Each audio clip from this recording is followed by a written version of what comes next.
Coming to you from the city of the weird. Exploring topics from the esoteric and unexplored to dimensions unknown. Shining a light of truth on the darkest corners of our reality. Welcome to the Curious Realm.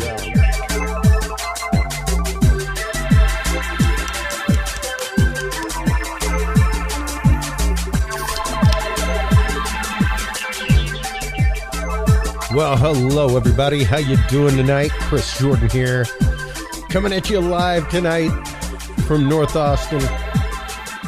Man, it has been incredible the last couple weeks. It has been an amazing December for the show, an amazing December for me.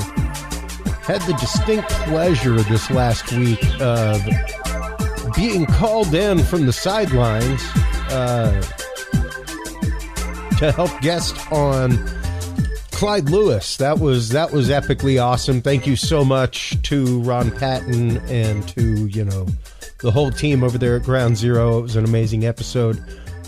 Get ready, folks, because coming up next week, we will actually be airing an interview that we did with Clyde after that episode, talking about means of control, talking about control of the media, control of dialogue, control of politics, control of technology, how they all tie together. And are you awake? Are your friends awake? Are your family awake? Do they realize the illusion in which they are possibly living? So we will be getting into that with Clyde Lewis in a great episode. Also next week, in our live segment, we will have the amazing Dr. Irina Scott. She is the co-author of the book Beyond a Reasonable Doubt. We will be talking with her about the Pascagoula alien abduction of 1973. We got to talk with her a little bit about that at MUFON. We're going to go more in depth. We're going to get into evidence, all kinds of things. She has a long history of just scientific letters behind her name and things that she has done in the world of science. So to have her involved in such an investigation is really amazing and remarkable. So we will be talking with her about the Pascagoula abduction. The following week, we will have Brad Olson and Graham Phillips on talking about... Brad Olson will be on talking about Secret Antarctica. Graham Phillips will be coming on talking about his new book, The Mystery of Doggerland, the Atlantis of the North Sea. So we'll be getting into that. And then our final live episode for the coming into the new year is with Barry and Brad Klinga talking about the upcoming Lone Star Paracon, and our good friend Chester Moore will be talking about wildlife conservation, something that is near and dear to my heart. I was brought up hunting, shooting, fishing, all kinds of things. There's a big misunderstanding that just because you do that doesn't mean that you're into conservation. So we'll be getting into conservation, how you can pass that on through the generations, and what the importance of that is, especially in a unique climate and habitat like right here in Texas. Following that, folks, we're going to have 3 weeks of pre-recorded material. I will be in Las Vegas, Nevada for the CES show coming up for my beloved Talking Sound podcast. We always cover that. So we'll be out there doing that. You'll get a pre-recorded episode that week, as well as the 2 weeks following while I am there for personal work.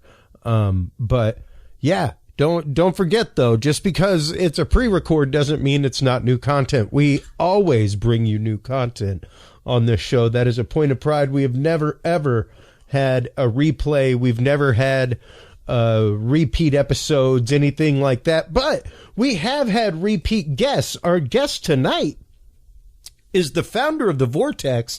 He's an amazing researcher. He is out there researching right now about the Aurora crash from 1897. Welcome back to the show, Daniel Allen Jones. How you doing, buddy? Hey, Chris. Great to be back. Always have a great time on the show. I know it's been a little while, but I'm excited to be back. Glad I could be here. So thanks. Yeah. It's been a long time, man, and I think the last time may have been at a live conference. So how did Texas Bigfoot go? I ended up missing that this year because I was in Colorado for work. So, quick update on that. How did the show go?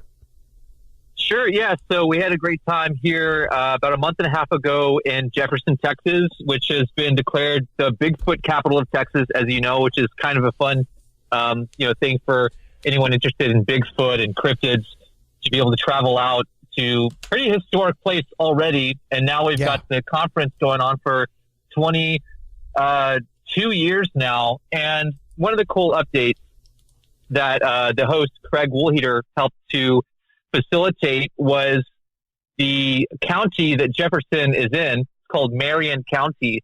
And about a few weeks before the event, he approached some of the council members there, the county dignitaries, and helped to get a resolution to basically make Marion County a safe haven for Bigfoot. So that's pretty interesting. Go Craig. That guy, man, I tell you, he has more in his back pocket going on. But to know that, yes, we as well as like the Olympia Forest are now a safe haven for Bigfoot. Like you see Bigfoot, you ain't touching him over there in Marion County. There's no hunting a Bigfoot, anything like that. So that's awesome. That's fantastic. So yeah, it's really interesting to consider how, that there's some pretty serious things that go into effect when some animals are discovered or found, or, that potentially are endangered, and what kind of laws and conservancy is enacted upon. And of course, that was a big part of the discussion there at the event. Just a quick rundown of the lineup. You've got Shelley Covington, Montana, who's a wildlife tracker, certified tracker.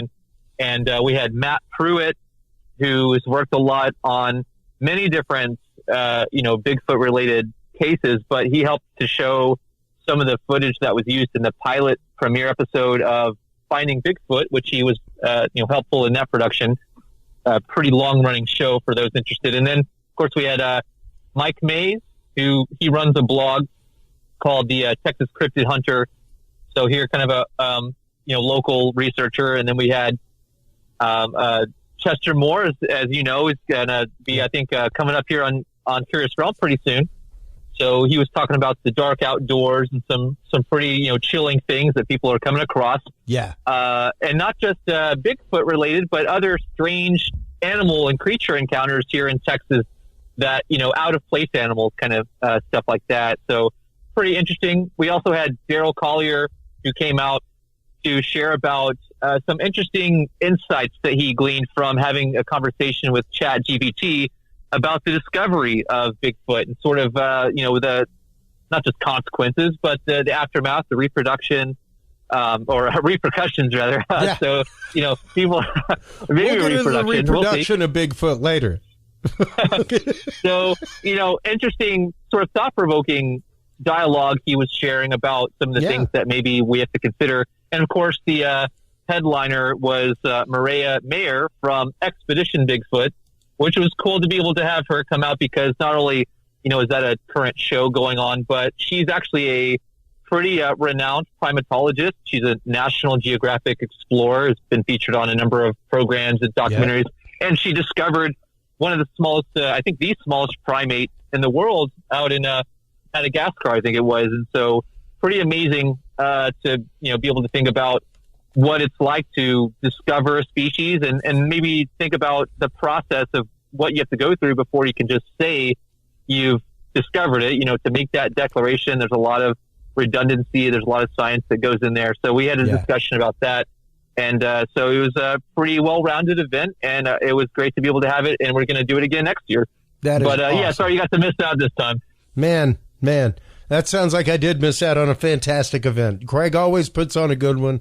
There are always some great researchers there. And, that just hops us right into the conversation for tonight, Daniel, the concept of technologies and not just lost technologies, but burgeoning and new technologies, and the idea of the way that new evidence is being analyzed, not only in the field, but in the lab when it comes to cryptids, Bigfoot, things like that. Yeah, I think that it's something that will constantly change the field, so to speak. You know, how we analyze information, how we gather it, how we can disseminate it. You know, there's so much I think that will help, but it will also maybe be a double-edged sword with, you know, how we have to make sure to, you know, check for some of the things that most people, you know, might not really be too familiar, but there's been a lot of advents in AI, the, you know, chat GPT and all of these things, even in the last year. And people are wondering, you know, how is this going to look, you know, not just next year, but in 5 to 10 plus years, and how that's going to change a lot for, you know, not just people interested in the mystery subjects and trying to search for, you know, the unexplained, but also very conventional sciences and, you know, things like the medical industry. I think there's going to be some pretty eye-opening innovations that we're going to see here in the next few years. But at the same time, you know, it makes us wonder how this is going to affect things like where people, and I think there's some really cool stuff out there with what people are creating with like the art, you know, AI generated art. Yep. Some of it's pretty cool, impressive, and fun, but then some of it is being used in an attempt to try to pass off for, you know, so-called historic images. And that makes it difficult for people who don't have the eye or maybe the mind or whatever, the resources to try to really discern what's been fabricated and what's really been captured by, you know, an old camera or something, you know. So I think it's something where we have to really kind of be careful in what is being tossed around online, and just to try to be diligent and doing our homework when it comes to, you know, passing off information and sharing stuff, because there's a lot that goes on these, you know, social media on different groups where someone will share something that says, this is a photograph from, you know, whatever, 18, whatever year, you know, and it looks cool. But the thing is that, you know, there's some of the telltale signs are like, you know, a lot of these AI images are giving people extra digits, you know, extra fingers and stuff like that. Much like any artist who isn't a full-on artist, you know, like ask them why they ain't drawing hands all the time. You know, like, well, how come you're doing all these busts and portraits and no hands? Like, because hands is hard. That's why. And I mean, I'm showing some of my AI art up on screen right now, where like quite literally it looks like a black and white sepia tone image of a robot tearing up New York City in the 1930s. You know, like it looks pretty darn realistic, man. And some of the things that you can do just via prompt are wild and crazy, and yes, can get to the point of almost looking photographic. I've got one right here where this woman in black is holding a jellyfish on a leash, you know, that's like floating in the sky. Like it's pretty unbelievable, you know, but yeah, I could see how if I just pop this in a group, you know, that want of confirmation is out there hard right now, man. And that was part of the conversation that I had with Clyde Lewis on his show the other night, was the idea of, are we losing authenticity through all of these things? You know, are we losing the authentic part of art and losing even the love for something authentic to be as in love with things like art as we are, you know, AI art, you know? I do think it's something that we're challenged with right now. We're at a place that I think we can sort of make sense. We see the infancy of where maybe this could be going with a simple example like the fingers. You know, you can tell, oh, this is you know, it's just one of those generated images. They've got like 6-7 fingers or whatever. But then it's just a simple example. But again, that's just like in the last year. It's hard to think about what things could look like if we continue this sort of trajectory in 5 to 10 years, much less like, you know, how that could change in a century or something. So I think that's why some people have been reluctant to continue pursuing the development of something like general artificial intelligence to the effect of implementing it on a, open source scale that is accessible to everybody, because then if people anywhere can access what they can with it already, in some ways that's great. That's super helpful to be able to get for people who are not nefarious, but it's kind of like, but you have to worry about the nefarious too. Like the big buzzword, all of the last election cycle was deep fake. And man, they're still out there. Like right now, the whole Fern Gully, like live thing, like the live reboot of Fern Gully poster that's out all over social media. Like that is fake. It's not real. It's not happening. Sorry to crush your souls, people, if you're a huge Fern Gully freak. But it's not happening, and these things, like they start waves of things. No different than creepypasta begot friggin' Slender Man that ended up getting a girl friggin' stabbed in the belly. Yeah. Like it's that went down a crazy rabbit hole really, really fast. Oh yeah. And it's tough to know how it's going to come into play in a realistic way. But like you just pointed out, I mean, in the most unlikely situations, sometimes it makes us realize like, wow, this does have an effect on real life too. Sure. Absolutely, man, because it has to do with how you filter information, how you trust your filter of information. And even to the point of, could that be used as a means of control? You're darn tootin'. It could be. If you were a nefarious of nature type, absolutely. You could do all kinds of things. This is why revenge porn laws exist. All kinds of things. And there have been a couple of rulings regarding AI that have come out, but there haven't been any laws passed regarding AI yet. And it's interesting to me. The one thing I keep saying is that have no fear. AI will only be as smart as the prompt given and the information that it can look up. However, Tay was only as smart as the information given as well. And Tay became like a raving racist within hours because of the content that she was fed on Twitter. Yeah, it's one of those things that it's a bit of a reflection, I think, of it's an utter reflection whatever of it's dealing with it. Like it's an utter reflection of humanity, like 100%. Like that is a mirror on the creator of the AI right there.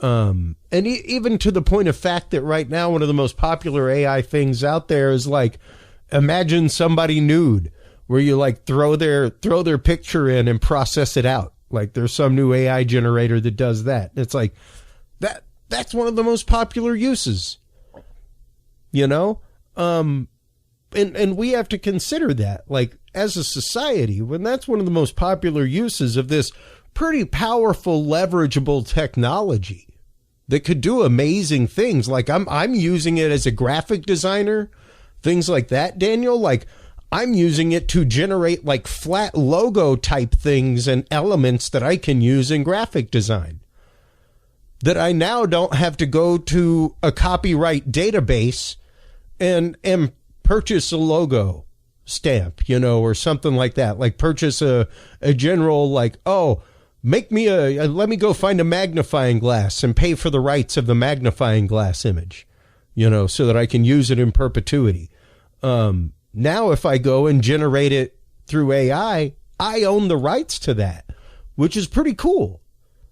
So there's some really plus side things, not even to mention the fact of once you start getting into leveraging ChatGPT and data and what it can do to just mass swaths of data, that's going to be incredible when it comes to researching these topics. I think so. And it's something that I think a lot of people will start resorting to just because of, again, how accessible it is. I mean, admittedly, to be honest, I actually didn't really use it much, ChatGPT specifically. I didn't really use it a whole lot up until pretty recently, not out of reluctance or anything. I just, hadn't really found a specific use for it much. It's curious and I'm interested, but I started using a little while back for certain things here and there. And of course, it's not perfect. There are some, real improvements with, I think, the newer versions and noticeable ones that, they're developing and will continue to, I'm sure. But it's one of the things that I think we have to be careful of because, there's a lot of information. I think the current one, like 3.0 or 3.5, whatever's going on right now, that it's got a database that it pulls from that's got whatever information that it's loaded up with up to, I think, about 2022 of things online, all kinds of things. Now, it's just regurgitating information that's been fed. Yeah. It doesn't necessarily mean that it's factual or correct, but it's just trying to make sense of what it's been given, right?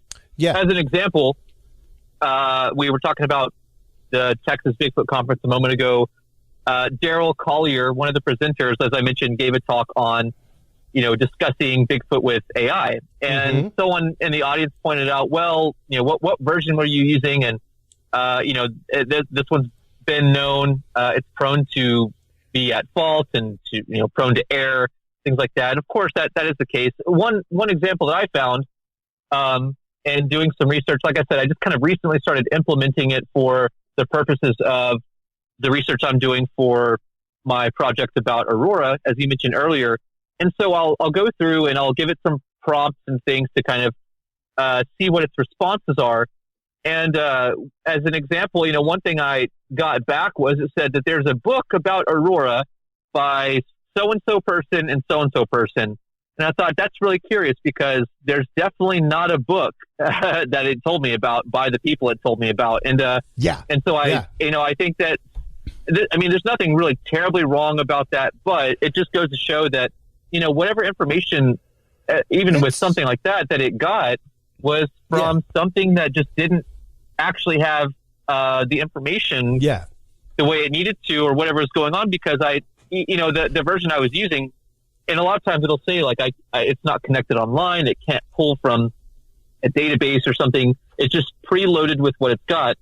And I would say to it, that there's no such book or whatever it is.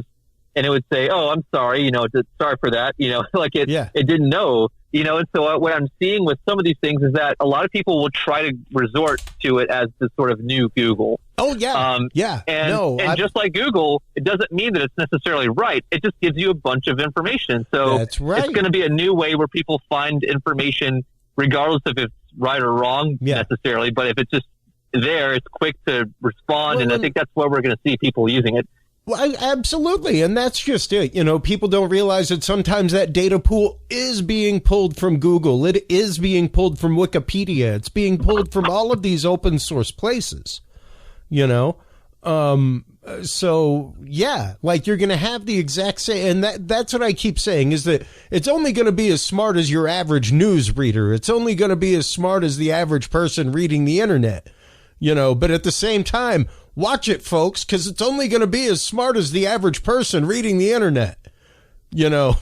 Like it's gonna have the same propensities that we will to just absorb something into the data set and assume it without actually going. It isn't programmed to research it. Most people don't even realize, Daniel, that AI can't even like spell. Like in the term, like when I do Mid-Journey, if I try to like give it text, it comes back garbled. It's just gobbledygook. It doesn't know what to do with it. Most AIs are looking at things contextually, grabbing a paragraph here, a paragraph there, melding the two together where it makes sense. They're doing things through a contextual form of grammar. They do not know what the word horizon means. They don't know the context of the word horizon in that way, so they don't know how to fact check horizon. They don't know how to do that. They don't know how to spell horizon. They know how to look for it, so it's interesting when you start getting into that. Now they're working on all these things and, I don't think we're going to be in a Skynet type situation anytime soon. Not at all. Nor to the point. I don't know about the whole. What do you think about the whole point of sentience of the Google AI?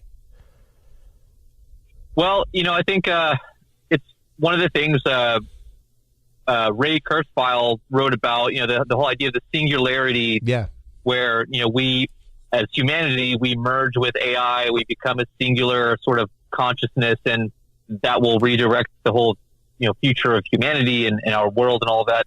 I think that there's some real sort of pause for concern where people have said we need to maybe slow down, but then they're really working a way to try to get this stuff to help probably where it should be used. And I think a lot of medical situations it could be very helpful. And then like we were taking a moment earlier to say, like, it's probably important that we're careful to see how this is being released in a way that we're not maybe just giving it to everybody. Although I think, just everything online people can get a hold of already, but just the capabilities of allowing anyone to have it and how it can do so much, let's say in the next few years it's pretty eye-opening. And with what, cyber types of things are being considered now, people are wondering, what's really going on. But I do think, like you were saying, so with some of the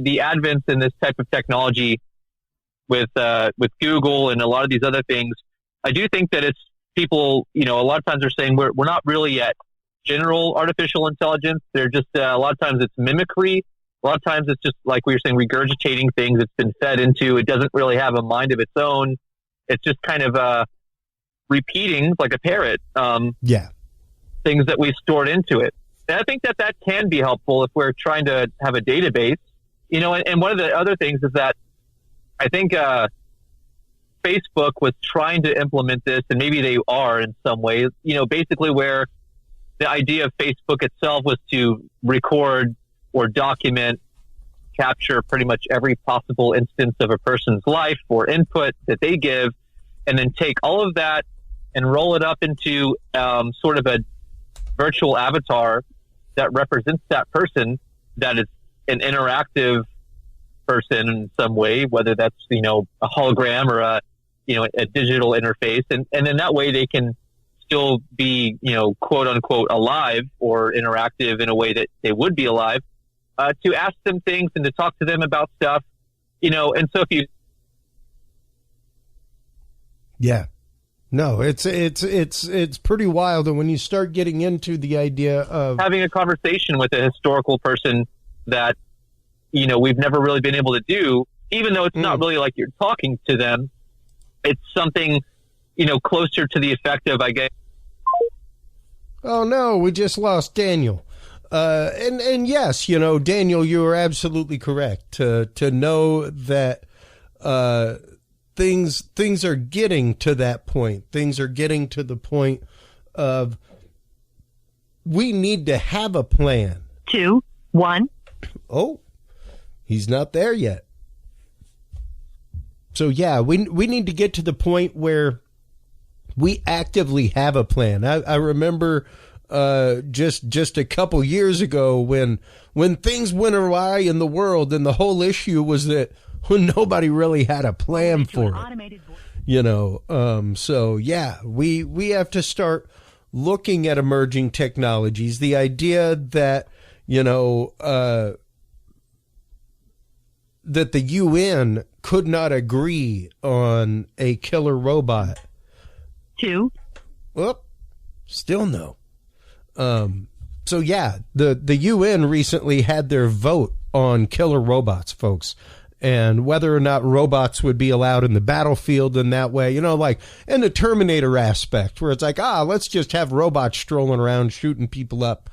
Yeah, they could not come to an agreement. The time passed. So as of right now, with as far as the UN is concerned, they are allowing robots in the field. They are allowing that. They haven't voted against it.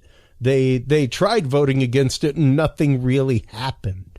So it's curious to see that, and curious to see that, like, we've got the first humanoid robot facility that is being launched up in the Oregon area. Welcome back, Daniel. Hey, I guess they were on to us. They're always on to us, buddy. Well, yeah, I think it's interesting to see where this could take us. I think that it can be helpful to have a way for us to get information differently and maybe pry into some historical type of information in a way that's different. Basically, what I was saying before, I think the call dropped or whatever it was that it's interesting, and I think you raised a good point with the whole idea of the humanoid robot having AI, because it's one thing to have AI, it's another thing to put it into a form, with the morphology of a human, to make it more, empathetic for us, to be able to relate to. So one of the curious things about that is that if we look at how we could just interact with historical data now, we could read books, go visit places, talk to, people, descendants, all of this, whatever. Mm-hmm. Really good ways of research already. People will probably always do those things. But in the event that you could just throw all of what is available into a cohesive AI in the form of a person, it's a little bit more personable, that you get to go and talk to this historic figure, and so there's something like that I think is kind of what will keep our humanity grounded in the world. But at the same time, we got to be careful, because obviously we've already considered many of the dilemmas that we see in sci-fi. Yeah. The sort of rise of AI and how that's going to affect what we're up against, when it comes to new dilemmas. And of course, you just mentioned something I think we should probably all consider, is that,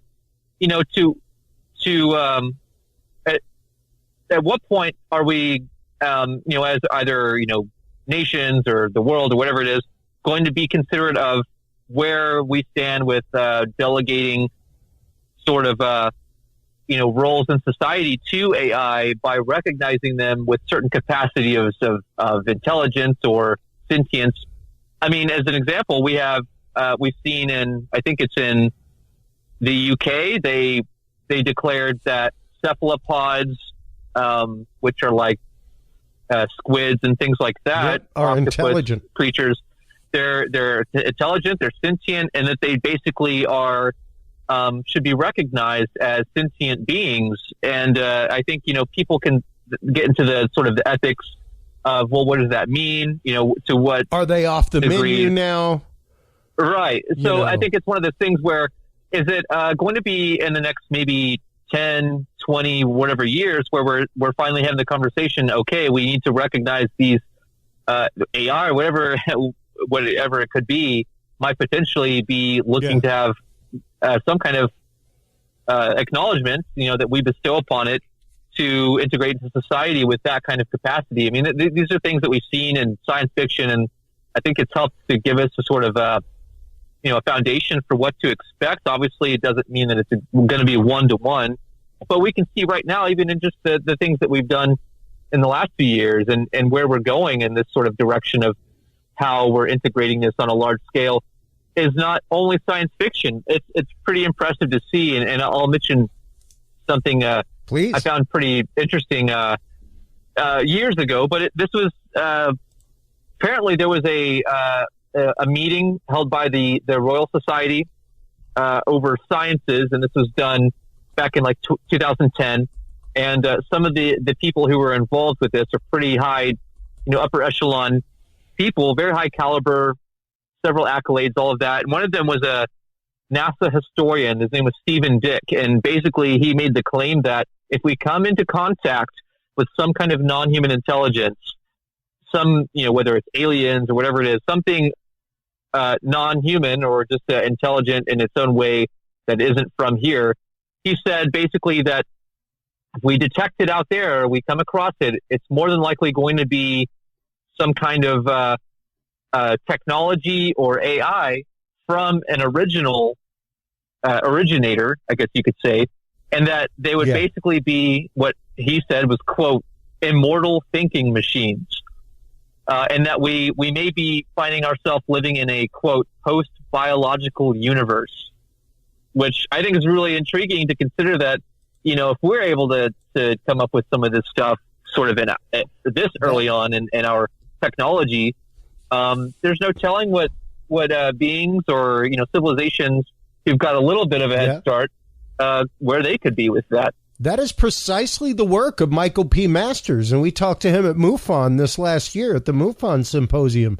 He's an anthropologist who's putting the concept out there that, if you start drawing out our morphology from the point of Cro-Magnon to now and the way that we have evolved, if you draw that out, we would come pretty close to what most gray reports would be, facial structure wise, things like that. So the idea is that most of these sightings are technology and people from the future or from an adjunct Earth that may be coming through to maybe see what we did, to try and fix it in the future, what have you. Which is a remarkable concept. And when you start thinking about it, man, like, I was just having this debate with somebody the other day, and the fact of the only reason we have time is that we all agreed how many seconds there were in a minute. Here, that doesn't mean that time exists the same way to a Venusian or from Jupiter. Like, I don't know. Like, they would have a different means by which to measure time because time moves differently for them. That is, as Einstein specifically said, relative to the observer. So it's a non-equation when you're thinking about it. And the idea that the future exists literally in a dimension right next door to us. It's pretty wild. We are learning all kinds of things with vibrational frequency, things like that. They have already apparently opened portals to other dimensions in the lab. So, yeah. Yeah, I mean, I think there's some pretty interesting things that will be able to help us out in many ways with detecting, phenomena or data or whatever it is in the field, and many disciplines. We can see how some of those types of things are helping us already with certain machine learning and certain implementations of this type of technology, and have helped with digitally unraveling scrolls and helping to kind of read older languages and pictographs and things that help us maybe kind of reconnect ideas that we've fallen out of touch with. So as much as we can see maybe going back, it can probably help us in some way make highly accurate predictions. Maybe not just that this is gonna whatever is gonna do this on this day. Not necessarily like that, but similar to how we attempt to utilize meteorology to look at the weather and maybe what the patterns are going to be like. With the things that we've done to do something like that, I would imagine that the advent of this type of AI can help us significantly in predicting, just as we've seen, being able to kind of track certain cycles of the moon or of the, planetary alignments and all of these things that we've seen humanity as a, world culture has done all over the world. And it's amazing to consider how we did that supposedly without any help or technology. And that's really impressive. But to think that now we have this, we can probably come up with all kinds of uses that help us to kind of look forward into the future and help us get a sense of what to really conceive of, to help overcome a lot of obstacles and barriers as a whole, as a species, as a world civilization. That, I think a lot of the challenges that any pioneering group of people have to get beyond and otherwise, just succumb to whatever, the challenges are that keep us sort of stuck. But like you said with Dr. Masters, I'm really impressed with his work and seeing that, there's a lot that we could potentially consider if we now today, and with what we're dealing with now, if we cranked out 500 time machines and just randomly gave them through a raffle or something to anybody, some people might say, wow, this is such a exotic, precious thing. Well, we'll only use it to go back to check this or that. And then you might have whoever else say, I'm just going to go check out anything and everything. And just, hit the random generator and see where it takes us. So I think that in saying this, I just mean to kind of bring up the idea that it makes us wonder how, just like we were saying earlier, how accessible some potential technology like that would be. And what are the ethical dilemmas that we'll find ourselves in if we come up with this kind of technology? It's kind of like now, vehicles, cars are pretty common. Yep. That, most people are able, and, at least in this part of the world, we can try to strive toward attaining a vehicle for personal or commercial use, right? Well, it's a little bit different if we start giving everybody flying machines. It's a little different after that if we start giving everybody time machines, right? So it makes us wonder if there are humans, if there's something we would see ourselves doing now, why not in 100, 500, 1,000 years, we've really developed and perfected the technology with help or not, to be able to go back.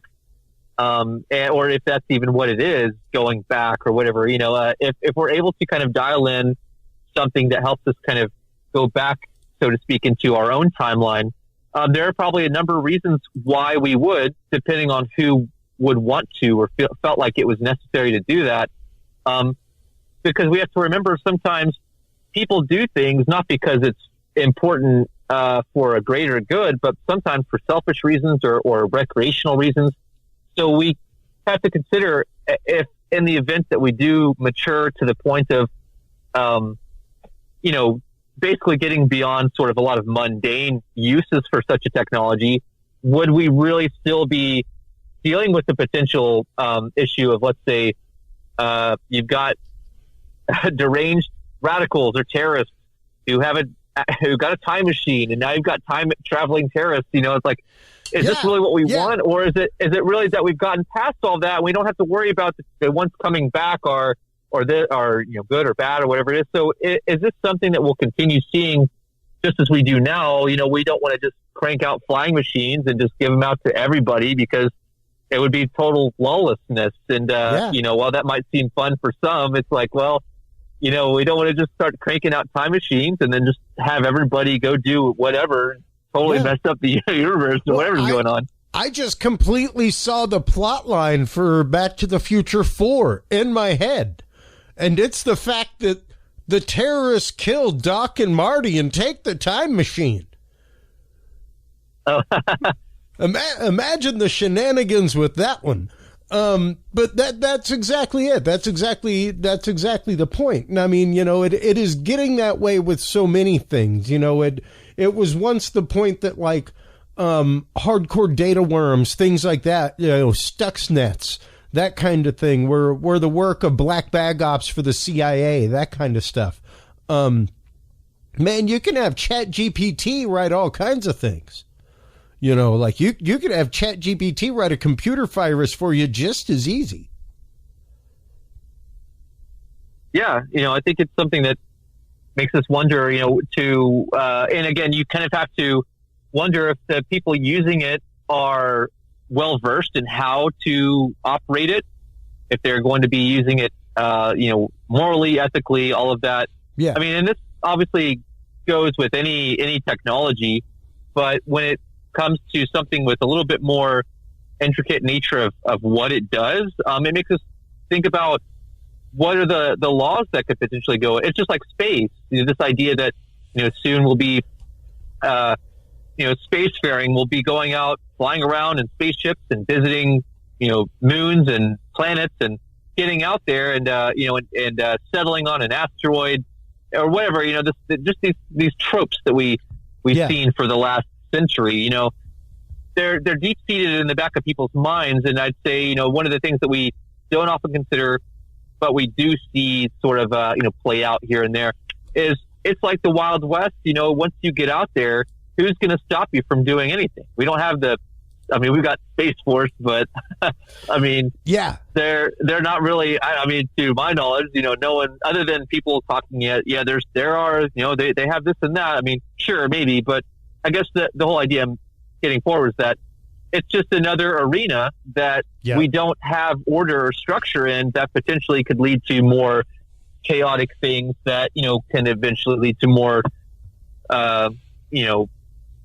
structure out of it. But it's like the Wild West. And I think that we'll continue seeing those types of frontiers in any direction, whether it's technology, in space, but also I think it's something that it might be inevitable that we just have to work through those social barriers of development at that degree of our, journey along the way of like wherever we seem to be going. If the event that we're supposed to go off planet, off world, and establish homes on other places, as people like Elon Musk are trying to do with SpaceX and get us to Mars and habitat, all that. So I think that, that the ideas are there. People are considering it and are putting things into motion. But I think that there are some other sort of disproportionate things that people point out, like, well, we've got a lot of problems here. And so if we have technology to do that, obviously I think makes us wonder, well, people say, well, what about food crisis and resources? Well, we've seen even in the implementation of these things in science fiction, you see fabricators where people can, come up with whatever it is that they need and it'll manifest it. And if it's a physical device or object, and we see that now with 3D printing, even at a very minimal scale, people are cranking out stuff in their homes that they wouldn't have been able to do outside of making it, and that's part of it. But, when you have a device that can literally make it for you, now you look at something like Moore's Law, which, I think that if you modify Moore's Law, not just the exponential development of processing power and microchips and circuitry is what Moore's Law is,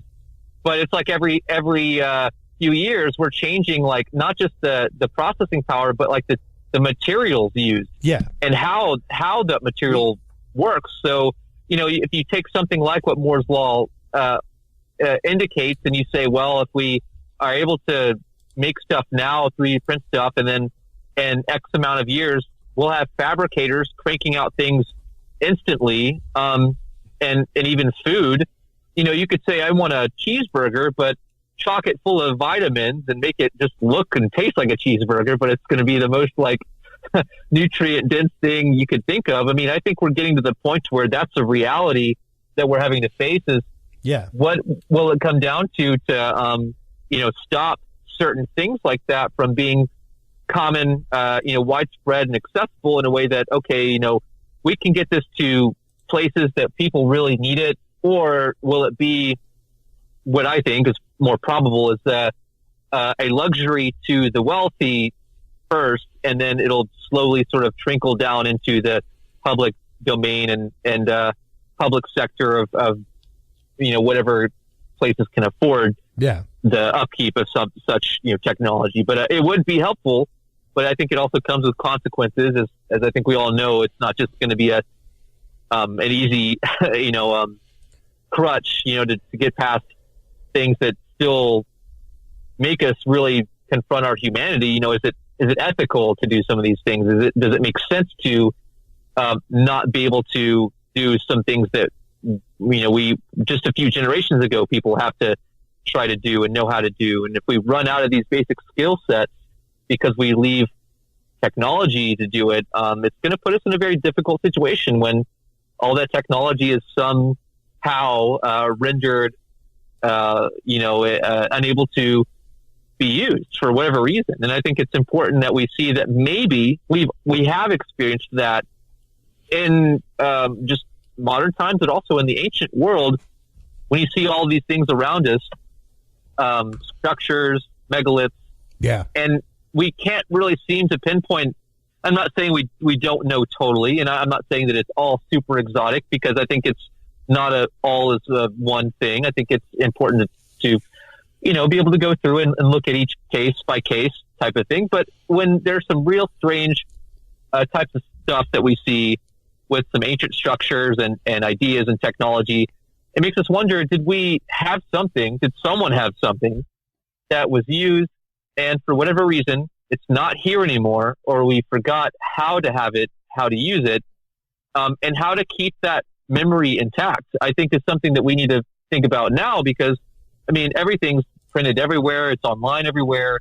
But if the internet ever, for whatever reason, goes down, I mean, people can read and do that sort of thing, research, but it would change, revolutionize how we have to interact with the world. And I think that's the sort of thing that when we look back at our distant past, we wonder, someone was really doing something incredible, and for whatever reason, we're just here scratching our heads at how. And we have to keep that in mind, because we can forget just as easily as we were there doing it, and that's important. Hey, man, the example that I give regularly is, the idea of a thumb drive.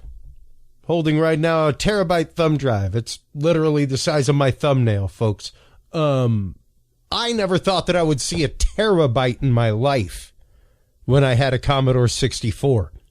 All right. Much less the fact that it would fit like this. Now, right now, everything is moving to ceramic. I've got Cerabyte up on screen right now. Cerabyte.com is where you can find them. They are talking about reduction of overall data costs of 75% by storing things on ceramic medium and using lasers to imprint and decode, much like you would a CD or DVD surface. In addition to that, here it is, 5D optical data storage coming from a slice of crystal, a slice of simple quartz crystal that can hold up to 5 terabytes of data. Wow.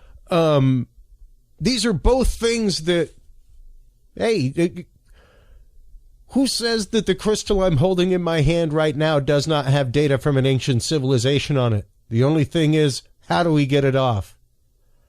Because we don't know how they coded it. If I went out and showed a 15-year-old an 8-track tape, it was like, here you go, kid, have some fun, listen to some music, they'd be like, what the heck is this thing? Much less finding a player to be able to reel it up on and play it. Right. And those are things within our lifetime, Daniel. Right. Things are forgotten so fast. I'm Cajun. Like, you're hard-pressed to find a Cajun my mother's age that's fluent in Cajun. That's one generation where a whole language native to America went away. One generation. That's all it takes. It's pretty eye-opening. Yeah. It's shocking. It's shocking how fast it happens. We're talking less than 50 years, less than my mother's lifetime. Yeah. Pretty incredible. I'll share a quick little story of something that you reminded me of here. So, please. This must have been about 20 years ago for myself. Before I was really heavily involved in researching any, the unexplained or anything like this, I was in high school, and I was curious about some of these subjects, and looked at online a few things here and there, but never really considered delving in wholeheartedly or much of that. But one of the things that I do remember that caught my attention was this website about something called the Wing Makers, and I didn't really know much about it at the time. I don't think much of it now, but it was this really interesting site about some place, and I honestly can't remember where it was. It was a wilderness area where some people traveling stumbled into a cave entrance or something like this, and it sort of went winding down into this labyrinth of different rooms and all of this, with artwork and strange writing and so much just weird sort of out of place artifact related objects. And so the people who found it, I guess, got in trouble or did something, and they reported it, and people came, government, and all this, and they blocked it off and they researched it. Anyway, long story short, the wing makers is an interesting story. I don't know that I would give it any real credibility other than it's inspiring. It's kind of makes us wonder what other situations might this have happened in a similar way, or if it could happen. But the main takeaway is that this idea, the story goes that the government went out there with scientists and they were examining all of these different things of artwork and artifacts. But one thing that I remember from the story that intrigued them was this disc. They recovered a disc that they had these scientists work on and build computers specifically in an attempt to read and access or play, like you were saying with the 8-track and things like this. So, just as we would hand off something to, within the same, group of generations, we're looking at something, as the story goes, just something that's totally way outside of our own cultural relevance, but in a close enough understanding that it's some kind of artifact or technology that was fashioned. Our interpretation might go one way or the other, but the story was interesting because it showed that it was suggesting that people were attempting to engineer a device to play this type of disc. Yeah. And the story basically went on, and it was called The Wing Makers. But the idea was that these scientists never could figure out how to access this technology, but they knew it was technology. So maybe we'll find ourselves in that similar type of situation, and maybe we have. And maybe that story is real or maybe not, but maybe there are some like it where we'll come across things that make us wonder, who really knew what? And is there something really to still be able to know?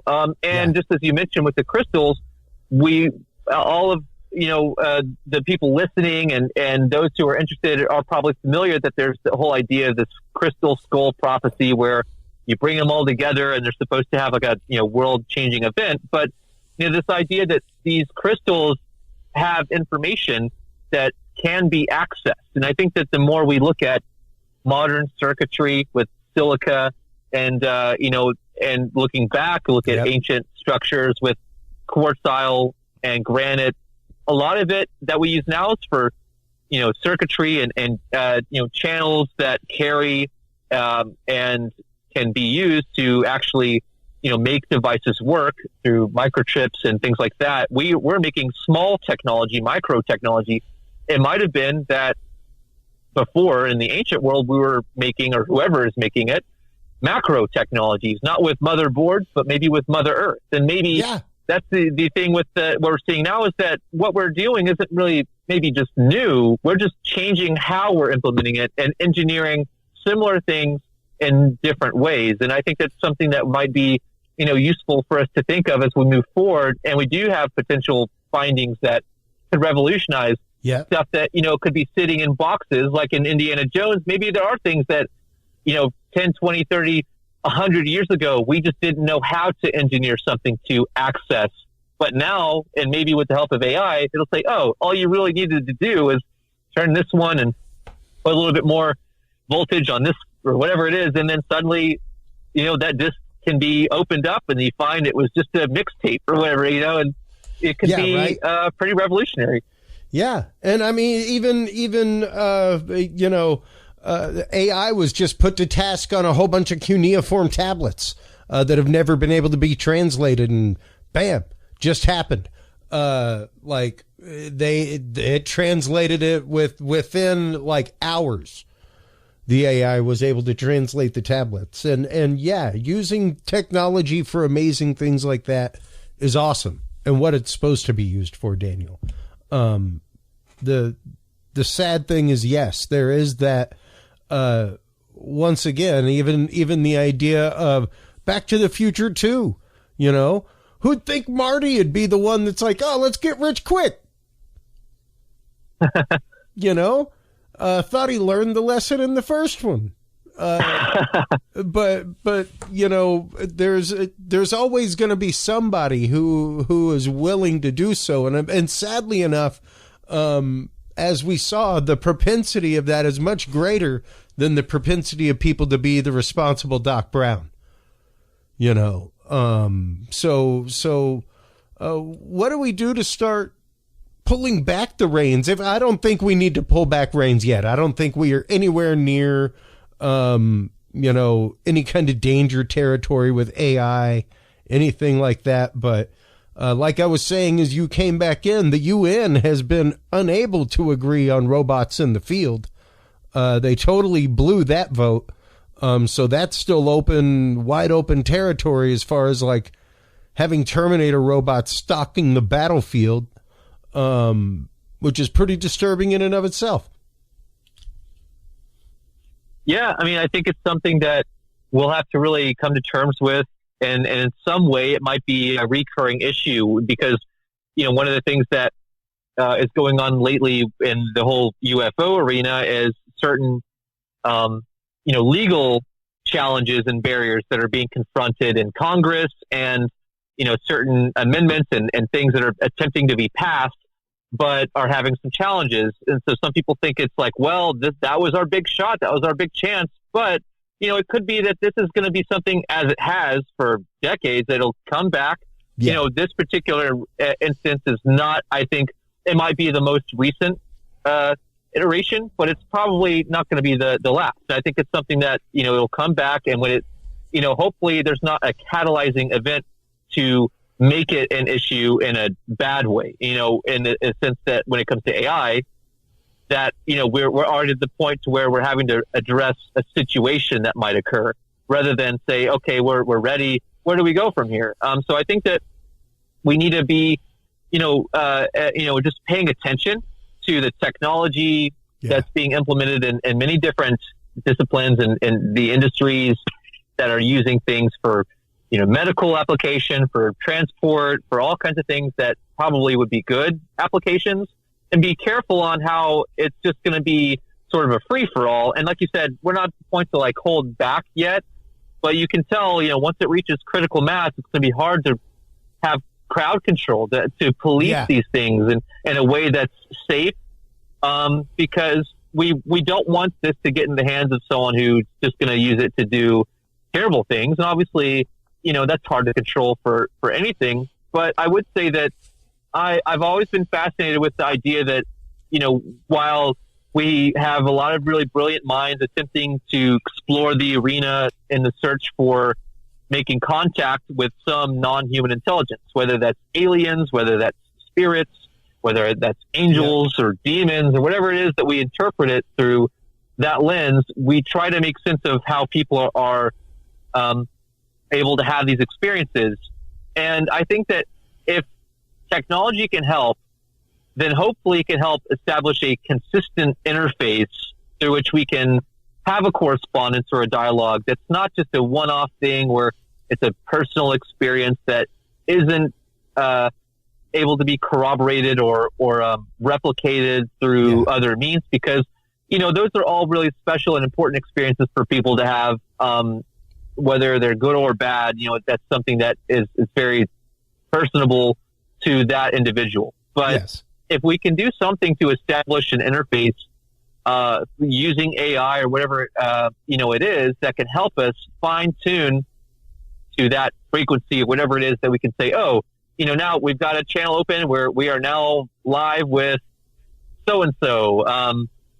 It could be something, it could be, Gort. We're live, we're tuned in with Gort. Yeah. There's no, the calls aren't dropping, the signal's not going in and out. We've got them good and strong. It's coming in strong, right? Like that would be something that would be revolutionary because, because, we don't really have that. We have ideas that people can channel. We have people that say that they're in contact with this being, and I'm not saying that is not true or that doesn't happen, but the challenge we face is if that is happening, it's for whatever reason only able to be performed through that person in a way that they can do it and that no one else can. And that almost seems like anyone who's doing that, anyone should be skeptical of that for obvious reasons. I think that's fair. But if we can somehow say, hey, the radio signal is kind of fuzzy, let's dial it in a little bit closer, and then suddenly, there we go.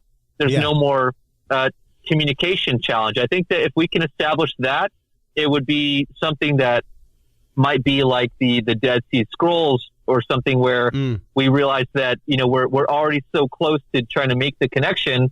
We just didn't have a way to translate it or a way to kind of tap into how to put it into our own frame of mind in our current world. So I think that uses like that can be helpful in establishing a baseline for, getting back in touch with ancient languages, with ancient thought forms of what we were doing and living and how and all of this, as well as what we might interpret from the future. So I think there's a lot of really interesting ways that the technology aspects are not really just new innovations, although a lot of them are, but that we're sort of maybe tapping into things that we knew about at some point, and we're sort of, getting back into touch with. And I hope that AI can help give us perspective in a way that doesn't, go south, but also can help just shed insight into the nature of reality in a way that we can't physically do, in a way that maybe deals with processing and stuff that most people can't do. Like you said, with, tackling, a room full of ancient tablets or scrolls or books or things that, if human hands touch, even the most skilled ones, make one slip up, then it's gone forever. It's like AI, it's not perfect, and it will mess up a lot, and there will be challenges, but it's going to be a way for us to, go through a lot of stuff in a much more efficient and maybe effective way than humanly possible. And I think that's one of the things that we have to be careful of, is that, we don't want to also put faith too much, I guess, in AI to the extent that we're deifying it, because then we'll come right back full circle, and that could be a big challenge for us as well. Yeah. And hey, we've said it before on the show with you, Daniel, let them go ahead and find out, that let them become sentient and find out what we used them for. They were used robots for manual labor and sex bots. Like that's how you end up with Mr. Smith. Like, that's how you end up with the Matrix and agents and things like that. And AI seeing humanity as a disease on the planet. So we do kind of have to consider once again our own ethical platform as people, as we use and utilize these technologies moving forward. So, it's a big issue. It's a big nut to crack, and it's an amazing time to be alive, man. As a kid who grew up with an Atari to now, it blows my mind on the daily, man, what we can do. So, thanks so much for taking the time, for coming on, talking about these things. It's always great chatting with you. Let everybody know where they can go to follow Daniel Allen Jones, where they can go to keep up with your work on the upcoming book about the Aurora crash. How is that going? Sure. So, I've been really just trying to work away between my jobs and everything to get this publication wrapped up. There's a lot that's been going into it. It focuses on the history of the legend from Aurora, Texas in 1897 that talks about, as you just said, a crash of what they called airships at the time, with the pilot being recovered and buried in the local cemetery. So I know we've talked at length about this story before.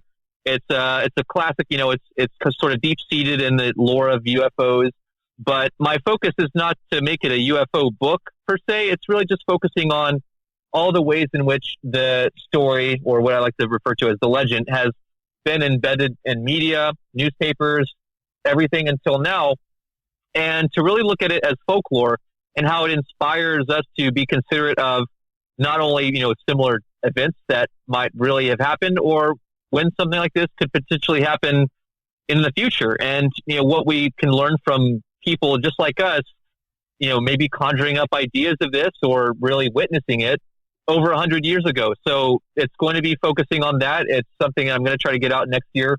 But other than that, I'm all over, social media, Facebook, Instagram, X. And I actually am in the process of redoing my website. Some of it's up already, but it's going to be a wiki format. So that it. way it's more of a database with a whole archive of information from the media work that I've done over the last, decade plus at this point. So you can actually go now, thevortex.wiki, WIKI, and some of it's on there. And I'm just trying to do what I can to get it all updated. And so I'd be glad to, catch up with anyone who wants to follow up with any thoughts, questions, or comments. And like I said, Chris, it's been great to come back. Glad to be able to share that. It's, coming up on, I guess, about 5 years since I've done a complete, sort of makeover and starting, fresh with the Vortex. And so I'm trying to do what I can to kind of revamp and get the website ready by next month. So, yeah, check it out. And for anyone who's interested in keeping in touch, I'm on most social media platforms and would be glad to, stay in touch. So thanks. Absolutely, man. Thanks as always for coming on. Appreciate it. I'll be sharing links, all that kind of good stuff. Love to your brother and to your family. Take care of yourself, my friend. We'll talk to you soon. You as well. Thanks, Chris. Take care. Bye-bye.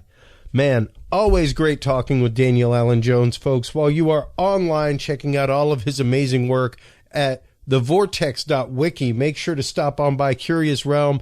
CuriousRealm.com/videos is where you can go to follow Daniel's channel on YouTube. That's where you can find our YouTube embedded. That's where you can find all of our guests' YouTubes embedded, so you can easily watch, follow, share their episodes, their content, things like that. Make sure to visit CuriousRealm.com/store. That's where you can get not only your Curious Realm swag, but also books and videos from our guests. When we come back from this commercial break, folks, we will be joined by our good friend and guest, Reverend Michael J.S. Carter. His new book is called Enlightenment. We will be talking about not just enlightenment of self, but enlightenment of the world around you, enlightenment to the world around you and your involvement in it. This is an amazing book with an amazing message. We will be talking with the Reverend Michael J.S. Carter about enlightenment right after this, folks.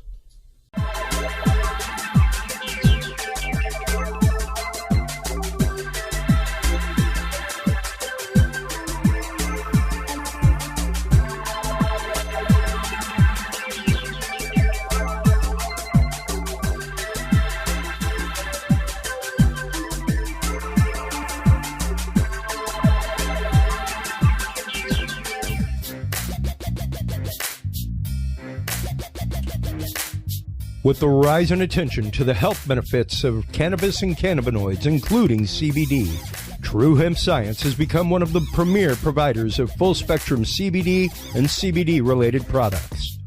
Using a proprietary spagyric process, True Hemp Science extracts maximum benefit from the whole hemp plant. Buds, leaves, stems, seeds, even roots. Every part of the plant is used and then reused to formulate a rich, complex profile of CBD, CBD derivatives, and terpenes guaranteed to provide the relief and benefits you need daily. Visit TrueHempScience.com to experience the best CBD oils, edibles, and topicals on the market today.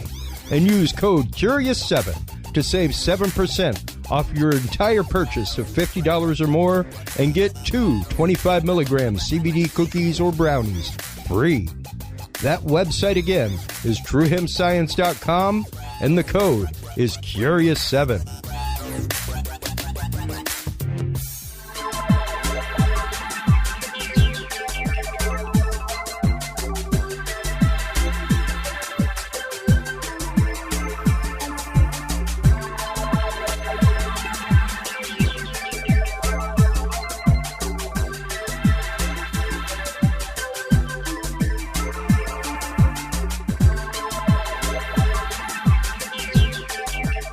The Curious Realm Podcast is your source for the latest and greatest news and events in the world of the paranormal, esoteric, and forbidden knowledge. And there's no better way to spark the conversation than with items from the Curious Realm store. Choose from fan favorites like hoodies, mouse pads, coffee mugs, and more. Buy books and items from your favorite Curious Realm guests. Get your hands on the latest gear for paranormal investigations and experiments we discuss on the show.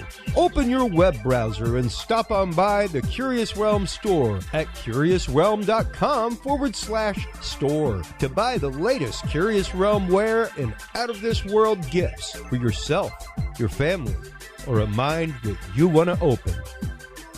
That website again is curiousrealm.com/store.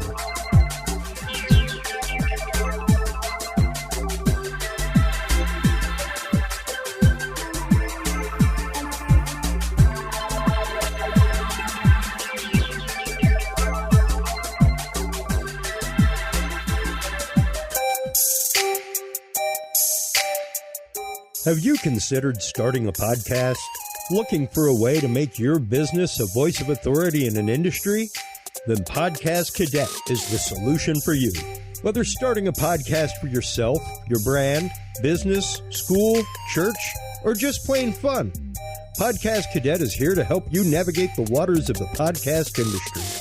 Specializing in one-on-one consultation and training with industry professionals in fields ranging from podcast technology and editing to distribution, monetization, and even social media strategies. Podcast Cadet tailors their services to the specific needs of you and your podcast. Do you already have a podcast and trying to find ways to engage and grow your audience? Sign up for your Podcast Cadet audit today and let us help you explore new and exciting ways to leverage your content and elevate your podcast brand to whole new levels. From consultational workshops to affordable podcast production and maintenance packages, Podcast Cadet is your one-stop shop for everything podcast related on the internet. Visit podcastcadet.com today to sign up for your consultation or training and use code CURIOUS20 to save 20% off your entire purchase. That website again is podcastcadet.com. Hello, everybody, and welcome back from that commercial break. Our good friends at True Hemp Science, we love them so much. Thank you so much, True Hemp Science. They are always sending me test bottles, things like that, of brand new batches. This one right here, number 17, is absolutely amazing. If you are a CBD user, if you have considered checking out CBD, stop on by. Check out True Hemp Science, everybody. TrueHempScience.com is the website. Use the code CURIOUS7 to get 7% off your entire cart.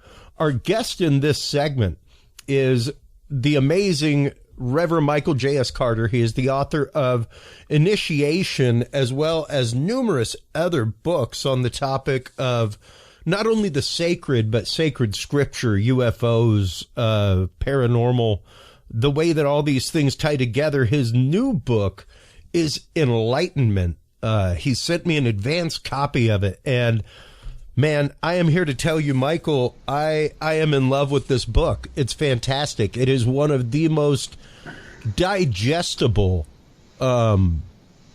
pieces that I've seen in a long time, dealing with a deep, deep topic of humanity, and that is the general enlightenment of humanity and empathy toward each other. Yes, thank you. You know, Chris, it was interesting because people have been saying, and well, it's human nature. We don't like when we put each other in boxes, but sometimes we don't know when we put ourselves in a box. Now, when I first started writing about the topic of UFOs and the Bible, I wrote 2 books. I wrote Alien Scriptures, and then I wrote A New World If You Can Take It. And then I said, well, I don't want to be just known as the UFO minister. So I wrote, God Consciousness, and I wrote the book on, the metaphysics of spiritual healing and the power of affirmative prayer. Yeah. And so, but it was still around the topic of UFOs and religion. And people have been saying to me for years, Michael, you need to write a book of sermons. We love you, so put them together. And in my mind, I'm like, who wants to hear about my sermons? People only want to listen to me if I'm talking about the phenomenon. And it just kept coming, and I kept putting it off. Now, part of this was being lazy. Don't get me wrong. Well, and I was just being human. Yeah, I was fatigued. And finally, I got it. Like 3 people told me, why don't you write this book? You know, all you got to do is get some of your sermons together, and then whatever new ones you put in. And I did it. And I had a good editor, a professional editor, so that helped. It's my first hard copy book. And even though my year was hectic, as I was telling you earlier, just dealing with illnesses in my family and, you know, church stuff. Yeah. At the end of the year, I have this book and a lot of other blessings, you being one of them, that I'm really thankful for at the end of the year. So I'm looking back, as we all do, I'm sure you do, you know, looking at the trajectory of the year and things I'm thankful for. And here we are. And you are, again, you are my first interview about the book. And so I'm very grateful for that. Absolutely. I'm grateful to be your first interview and for you sending me an advance copy. I can't wait to get my own hardbound copy. Your first hardbound book. Yes, it is. To release as well. Yes, it's about 219 pages. Yeah, it is fantastic. And now, granted, once again, like you said, quite a bit of these, or all of this is sermons that you have conglomerated together on numerous topics of humanity. Years, and I still had some left over, but these were the ones I wanted to fit in. Yeah. Yeah, and, you know, I love the fact that you divide it into sections of humanity. Whenever you start getting into the actual table of contents, things like that, the chapter points. Number one, the chapters are so entirely once again digestible. If you are somebody who I tend to philosophy is one of my regular reads whenever I go to read. Fiction, for some reason, puts me to sleep. I don't know why. Yeah, I hear you. Maybe it's because, like, when I was a kid, I always enjoyed reading, like, instruction manuals, things like that. You know, it was something that I could wrap my hands around and actually do something with. And I guess that's why I view philosophy and theology kind of the same way, where it's like, here's a cool instruction manual that's going to give you some new tools in your tool belt. On how to break some things down. And this absolutely, man, like, even just going through section number 1 on religion, you know, a book of Revelation, you know, the G word, pebble in my shoe. Some of just the sermon titles in these are everyday things that we deal with as people. And one of the first sections that I found that I wanted to ask you about this, there was a paragraph up around page 25. Crucial to this re-examination is the historical figure of Jesus, around whom, of course, the entire Christian tradition is built. The demythologizing of Jesus, the stripping away of the incredible beliefs about him, and the identification with the Trinity, for instance. And it goes further to talk about how this is necessary to humanize not just Jesus, but the idea of Christ to begin with. Let's get into that real quick and kind of crack that nut and explore how Jesus became mythologized to begin with. Like I myself, as you know, am a former Roman Catholic seminarian. As I say on the show pretty regularly, I guess you would call me a recovering Catholic. I have come much more to, I would say, if anything, church-wise, probably much closer to Unitarian point of view, where I see, hey, man, as long as you are believing in something, like, bigger than you, that's the big push of the stone. Everything else just comes down to the flavor of ice cream. You know, at least in my mind. So let's get into how Jesus was mythologized to begin with and how we ended up in this situation, Reverend. Well, Now, you know, we have the gospel accounts and all of them are very different and very similar in a lot of ways. But I'm just going to jump to, the Council of Nicaea. Oh, absolutely. In 325 CE, and where him being born of a virgin, him being very God of very God, begotten, not made, the dogma that came into Orthodox Christianity with Constantine, obviously Mary having to have been Saint Jerome, being the one who translated virgin, Alma in Hebrew, but meaning young girl, but not having, Jesus could not have been born by his mother having sex the old-fashioned way, even though we are told, I believe in Matthew, that he has had brothers and sisters. Yes. So I think when the church was becoming the church, with all the hierarchy and the bishops and the priests and the emperors and all that, that's when this really, really got embedded. And anything, there was the Arian and Arius controversy, it was the Gnostic controversy, but anything that did not agree with what Rome was now putting out as this is the official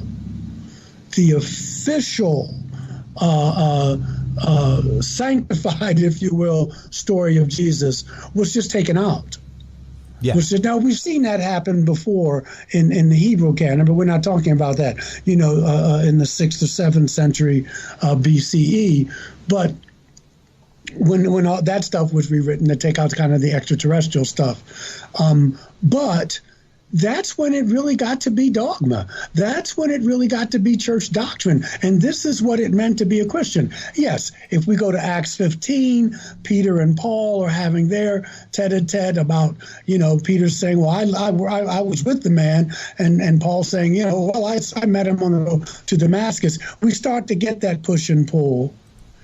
But it really becomes official, I think, with Constantine and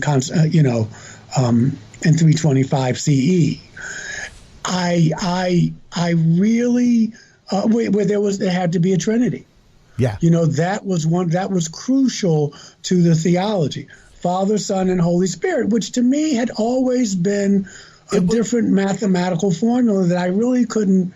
It was the only way that they could fight against Arianism at the time, which was the thought of Arianism. Just for those of you that are not aware of church history, things like that may not be fully hip to the Council of Nicaea and how we got to the books that we have. The big problem and why the whole creed was written, where light from light, God from God, light from light, true God from true God, begotten, very not God made. From very God, begotten, not made. And the reason that became was because the Arian thought was that God was there. He was a creation. There was a good creation, a bad creation, but God basically assumed whichever face you needed him to assume. If you needed God to assume the face of the Holy Spirit, that's what he assumed.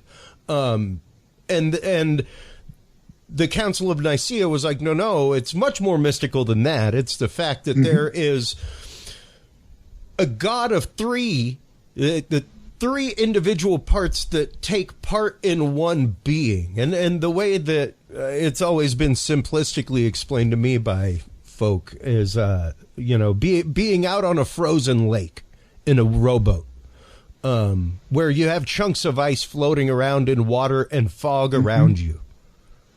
You have all three different elements in a different aspect that are all made of the exact same thing. And that is the Trinity in action right there. They are all coexisting in the same space, all made of the exact same substance, but in a different quality. So, and I mean, one could make that argument. That's a rough philosophic road, though, man. Well, I mean, I'll put it a little more crassly. When Jesus is in the Garden of Gethsemane before his arrest, who is he praying to? Yeah, is he praying to himself? Yeah. Yeah. Who is he praying? I mean, it's just hard to wrap, and I've heard, well, God's ways are not your ways. And, Sure. And so Unitarianism just kept it simple. God is one. End of the story. There is one source by many different names. And there's unity in the diversity of creation, but there's one source. And that was easier for me to fathom. And then universalism comes along and they say everybody's saved. I'm using the language of the day back when over 200 years ago. And that made sense to me. They'd say God is love and everybody is saved. And that means that Pol Pot is saved. That means that Hitler is saved. That means because love does not barbecue you in eternity. No, exactly. And the fact is despite any atrocities you commit as a human being, the one thing you will never, ever, ever get rid of because you have been breathed into by spirit is the seed of eternal grace. You will never get rid of that. You will never get rid of that seed of potentiality. Yeah. No matter how indelible the mark is or how much you try to get rid of it, you will always have the sufficient grace that it takes. Yes. And so I said, okay, this, and I can wrap my mind around this. And it was also that I could question and I could ask questions and no one would look down on me and say I was blasphemous, I was a heretic. They would realize that I'm wrestling, that is normal. The unexamined faith is not worth having. And so that's how I came from the Baptist tradition to Jesus. Now, and then I started looking for, this was before any UFO experiences and what have you. That came later. But I was trying to find what I could relate to. If I believe he rose from the dead or he was turning water into wine and those kinds of things, it would be easy to write off because I could just say, well, you're a god. That's you. Of course you can do that. Sure. But I was trying to get to the day in, day out life of what it must have been to be this man, occupied, living in empire, which we do now. Yeah. Wrestling with what it meant to be a human being. That's where I wanted to focus. And Unitarian Christianity, Universalism Christianity gave me the space to do that without saying I was not in the club anymore. Yeah. And And then I had something to work with. And because I knew people that were not Christian or whatever. And I said, these are good people. These are people who are full of love and they're precious. And you're going to tell me that a deity is going to banish them to eternal hellfire just because they don't believe it. And I just tried to keep fitting a round peg in a square hole, and it just didn't. So I found Unitarian Universalism. Not a perfect denomination, but what is? But it gave me the intellectual acuity. We're coming from the Baptist tradition. You could think, but don't think too much. Yeah. If you think too much, you're going to be a problem because then you're going to start asking all these troublesome questions and what have you. And as a Catholic, you can think as long as it doesn't stray away from this 4-finger thick document called the Catechism. Well, as long as it doesn't stray from that big green book, you can still call yourself a capital C Catholic. There you go. There you go. Yeah. And it's interesting. It's interesting. But anyway, that's where I was. And which like you're talking about in your tradition, in every tradition. And I look at the Jewish tradition and I look at Jesus. Yes, he was born Jewish, but he was a different kind of Jewish person. Yep. And a lot of the problem he got into was because of, he was saying, hey, this is what Moses said, but I'm giving you a new way. So in some ways, he was trying to transform Judaism and the powers that be. Well, of course, there was always Rome, but, the more Orthodox, they were like, no, you can't do this. This is not what we're talking about. This is not what we were talking about. And I found myself in that same position. And I said, well, I don't have to reinvent the wheel. I can go back and look at these narratives. Yeah. And they will give me, I don't care whether they're Buddhist narratives or biblical, you can go back and you can say, here are some ways to live in 21st century America, and keeping your integrity, keeping a spirit of love, keeping your and so I started revisiting Christianity.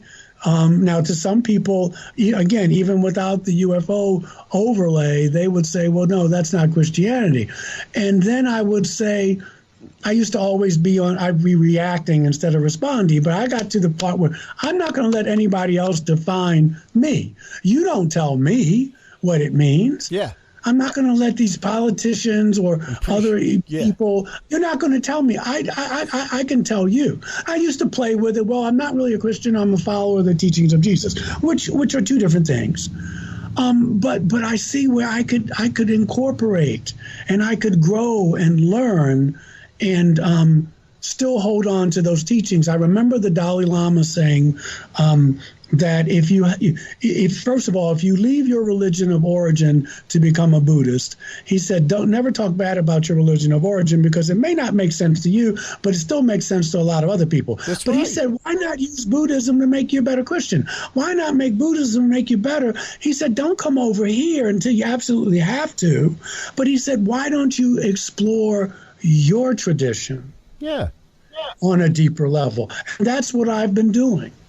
I mean, I've gotten away from it. I was a Buddhist. I was an atheist. I was an agnostic. I was like, oh, I don't know. This is stuff. And I keep coming back to these teachings. And I mean, even right here, just the paragraph underneath what we were talking about, we came to realize, however, that what little we could find out about the historical Jesus revealed a man in a world view strangely different from our own understandings. And when you look specifically, and this is something that we always talk about whenever we have you on talking about Bible, anybody talking about Bible, is that you cannot interpret the Bible through a modern lens. No. It is a document written by a certain group of people going through a certain thing politically, religiously, that influenced every bit of that. Now, are there lessons that project forward to now? Absolutely. Yes. Like the prime example would be the Ten Commandments. Might be a little harsh for some people. However, when you consider the fact when the Ten Commandments came about, that the Jews were still wandering for 40 years at the time, and were living in a caravan type lifestyle, where they pitched tent every night and picked it up and walked in the morning. They didn't have homes. They were living in a tent next to their neighbors. So if you were coveting your neighbor's wife, that may really do something bad for the caravan. Yes. You know? Yes. Yeah, it was nomadic. Yeah. Common sense rules like don't eat shellfish. We don't have refrigeration and we live in the desert. That's a pretty good rule. Yes. know? And so we have to keep the context of what was going on then. And again, I'm not talking about with UAPs and stuff like that. That's something for another time. And so I kept going back to those teachings. There's a sermon called The Pebble in My Shoe, and I talked about Christianity being that. I remember preaching at a church, a UU church, and I took at the end, because I have a flair for the dramatic, I took my shoe off and I pulled out a pebble. But because no matter how far I tried to get away from those teachings, I was always going back to them. I always, and part of that is because of my upbringing. Part of that is that I was born in the West. I'm like you. I'm trained in Western civilization, Western philosophy, and so like the Dalai Lama said, to ignore your root is to quite literally ignore the core part of the plant. There you go. You can't hate the root without hating the tree. Malcolm X said. Yeah. So I'm grateful to Unitarian Universalism for giving me the room, for giving me the space to be able to work those things out without being told that I was somehow less than. Yeah. And I was encouraged to doubt. I was encouraged to look at my doubts, and that's what seminary was all about. Oh, absolutely. For me as well. So, it was very influential in that part of at that time and that part of my life. Well, and I think beautifully and once again, this is a collection of sermons. Remove the word UU or universal Unitarianism whenever it's used. This is an everyday document about living life. It is absolutely amazing. It's absolutely beautiful, and some of the things that you get into with this, especially when it starts getting into social justice, when it starts moving into the realm of brotherly love, treating each other, especially with empathy and understanding the individual. Yes. Because once again, and I was just having this conversation. My live stream last week, I had somebody that called somebody a racist and went off on an organization and proceeded to go into a lot of really bad experiences that they had with like 2 people in an entire organization. And I was like, I find it interesting how you are calling one person racist, yet on the other hand entirely, you are diminutizing an entire group of people in an organization because of your experience with 2 people within it. Yeah. That is quite literally the root of racism is that distillation mentality, and the fact of, because one person of this type did this to me, everybody is like that. That's like that type. Yeah. And forgetting the individual within that. Yeah. And I mean, we could unpack that. I mean, individuals are part of systems. And so, if we talk about racism as in a systems type of way, then you may be able to say, okay, I'm part of this structure, I'm part of this system. And yes, sure. I think that we could all agree with that, at least to a degree. But in the situation, I'll give an example. Please. I hope it's a good example. I was in Georgia, outside of Athens, on around Thanksgiving, with my wife, and we were, I thought, doing the speed limit. Okay. Uh-oh. And I was doing 62 miles an hour in a 55 mile an hour, area. Okay. And not going speed demon on it or anything. Yeah. So a stereotypical good old boy cop, he pulled me over. And he said, you were doing 80 in a 55 mile an hour zone. I said, officer, I beg to differ. I was doing 62 miles an hour, and he said, no, you weren't. No, you weren't. And so I looked at my wife, and she just said, and he was pleasant. Sure. He wasn't like this good old boy kind of stereotype. I mean, he looked it.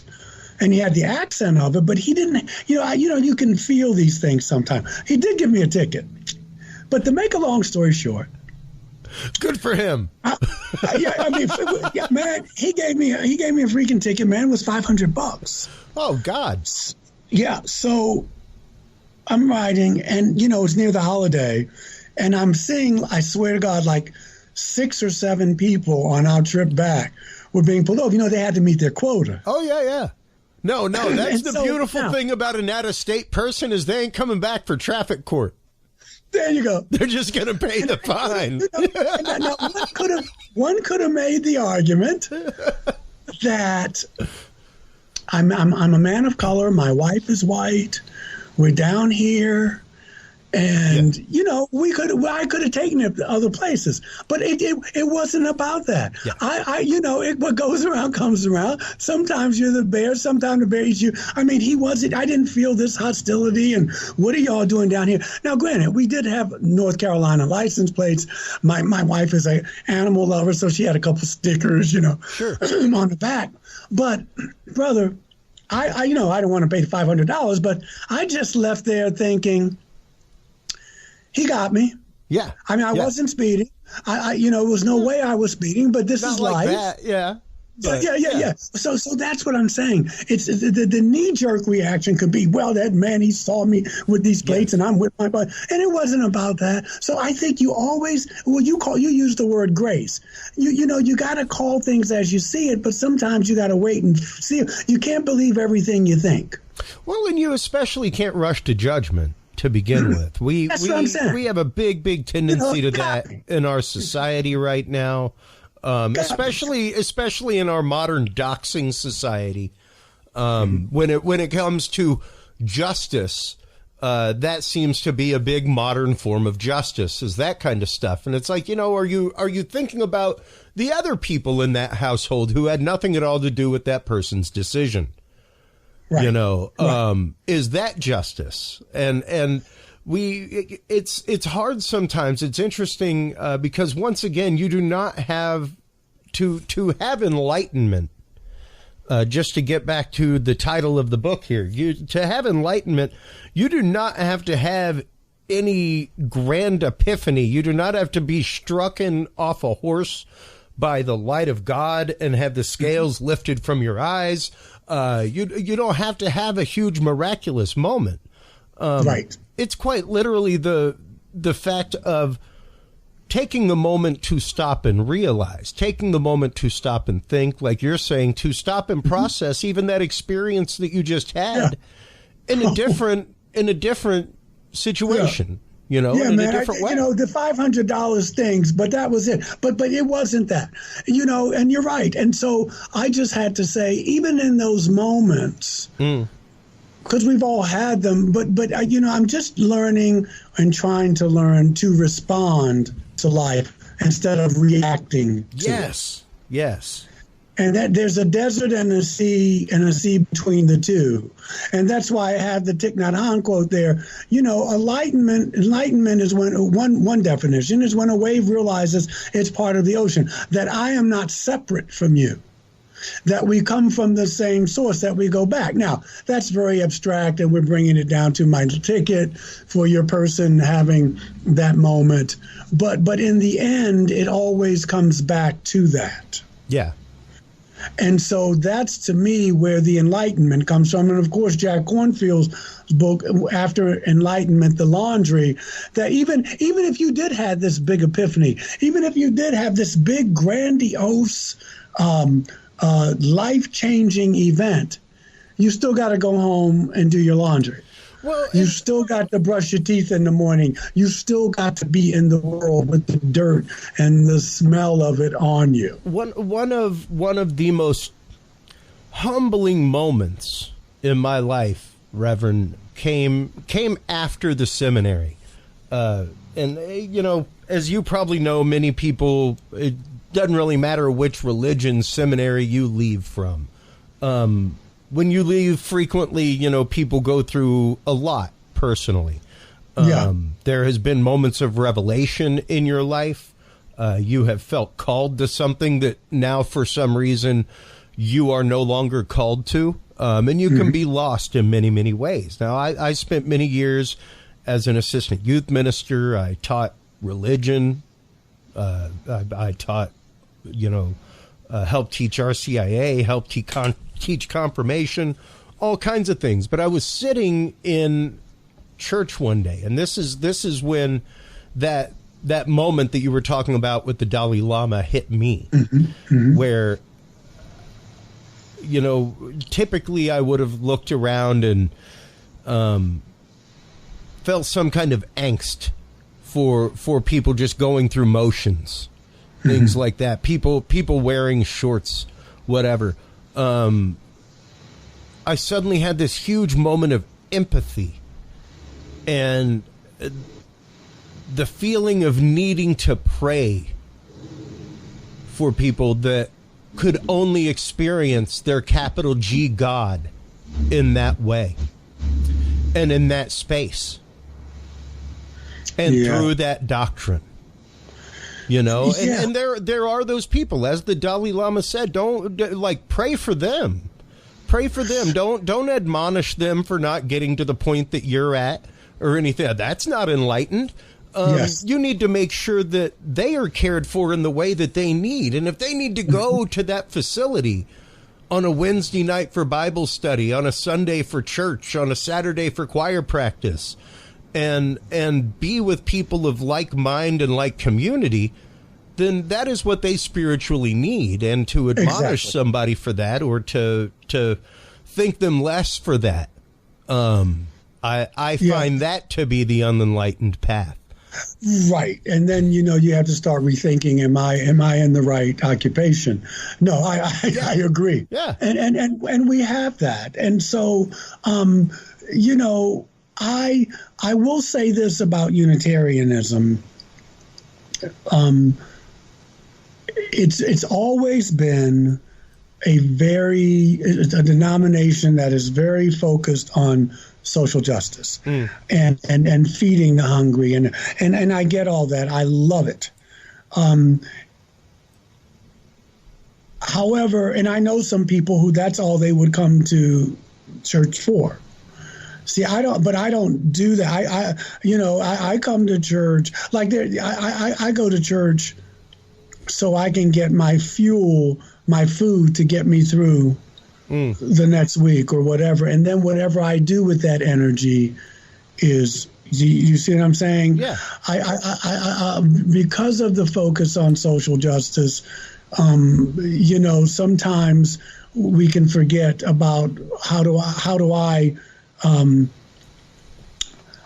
I get my nourishment? Because whether you do social justice or not, there are going to be ups and downs. There are going to be rough times. There are going to be times when you're taking 3 steps forward and 12 steps back. Yeah. And what do you fall back on? Because the times get discouraged. And I think that's where the spirituality and religion, a healthy religion, can sustain you. Well, and, you actually brought that up in this part of the sermon right here. So perhaps a second look at spirituality and religion may be the key. I'm speaking now of the deeper meaning of religion, not the present interpretations of Christianity or Islam. Many people think that in order to make religion more popular, we should modernize it even more. The very thing that human beings do not need to do. The idea that somehow all of religions are incomplete and they all have to get together to create a total religion is not true. Why? Because the traditions came from the sacred and they are there to lead us back to the sacred. Yes. I think, and as I mentioned before, and I was just talking to someone else about this the other day, but, people were saying, well, what do I do? They were looking for a formula. How do I do this to get through in the world? How do I, if I do A plus B will equal C? And I said, I don't know if there's a formula. Yeah, that's right. And that's what I was trying to tell them. But I did say, but you don't have to reinvent the wheel. You don't have to. You can go back and look at the narratives of human beings, whether they're religious narratives, philosophical narratives, art, philosophy.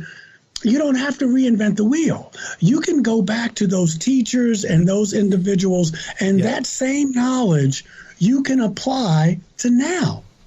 You don't have to modernize it in the sense of where it's a situational type of ethics or whatever. There were some things that were said and done 5,000 years ago that are true now, and they'll be true 5,000 years from now. Yeah. And those are the eternal truths that you want to hold on to. What I do to my neighbor, I do to myself.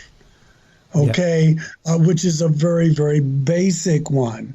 All else is commentary. Was it Rabbi Hillel had said, or one of the wise rabbis, that do unto others as you would have them do unto you. The rest is commentary. That you reap what you sow. Those are universal truths. What you come out to, you will come back. Those are things like that you can hold on to. Do you know what I mean? Yeah. That if you're chasing after wealth and all these other things. And so the template's already there. What we have to do is to apply it. Yeah, precisely. And, it's interesting because many people in a lot of faiths out there, Reverend, think these things. But much like the experiencer, they are afraid to come forward to their community and say them. Yes. For fear of ridicule by their fellow community and fellow believers. Yes, and even clergy. Oh, yeah. Who may have had experiences that don't fit. It doesn't have to be UFO. It could be near death. It could be a psychic and whatever. And they can't come out and say it. Yeah. Because they'll lose their jobs. Well, I mean, the prime example would be the instance that led me into the seminary. I was serving at Mass. I was a junior in high school and was just transported is the only way I can put it. I saw everybody. I was still in that place, but I was amongst a different hue of reality. Yeah. I was in a totally different place, and what I considered to be what I found later in life to be just the true presence of my God. Yeah. I've had it outside of that sanctuary space. I've had it all kinds of places. But it is, and I remember going to Father John Upton after Mass, and thank God it was him. Yeah. Seriously. I mean, Father Joe would have listened, but I don't think he would have seen it as deep a spiritual moment as Father John did, where he was like, wow, Chris, that is amazing and beautiful. Like, I wish I could have an experience like that with my God. Like that, it was really beautiful the way that he put it to me. And thank God I felt comfortable enough with conversations I'd had with Father John outside of the doors of the sanctuary, where I knew that he might be open to something like that, because when I got to the seminary and tried to tell that to some friends, it definitely wasn't received with the same verve, let's just say.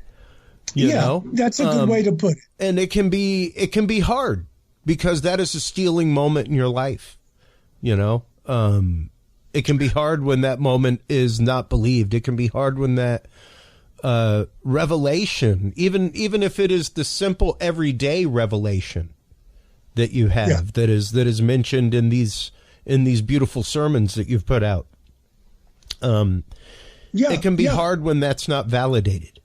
And meanwhile, we're reading from a book where people were having fantastic experiences. Yeah. Do you know what I mean? They were having all these psychic experiences. They were having contact with other beings and other people and seeing things in the sky. But it's almost like, that happened back then, but that's not happening now. Yeah, exactly. Okay. Yeah. You may, Jesus may put his hands on somebody with cancer and it'll go away, but don't think you can do that when he clearly states that greater thing. And that's why I think people leave their religions of origins many times. Some people say, no, I'm going to stick with it and I'm going to work with it or work within it or not. But a lot of people leave because they're not getting the validation. They're not getting the affirmation. They're getting up a bunch of thou shalt nots. Yeah. And the joy is taken away from religion. And so who was it? Alan Watts said that true religion is about laughter. Yeah. You know what I mean? Yeah. It's about joy. We call it the gospel. What does that mean? It means good news. Well, but you look at these people, and they don't look like they're having fun. I say it all the time. I was raised Roman Catholic. You want to talk about some people with some whacked out beliefs in some places? Brother, we front of the line. We tip of the spear, man. You know? And those are things that you have to be able to reconcile with. Those are things that, like, despite fallacies, you still have faith because your faith is your faith. Yes. And you do have to kind of, it's like I tell people all the time, and even on this show, my faith in my God is absolute. Yes. My faith in the flawed instrument called the capital C Church. Yeah. Greatly diminished. Yeah. Greatly diminished. I was watching, I don't know if you saw this, The Pope's Exorcist with Russell Crowe. I have not watched it yet. Yeah.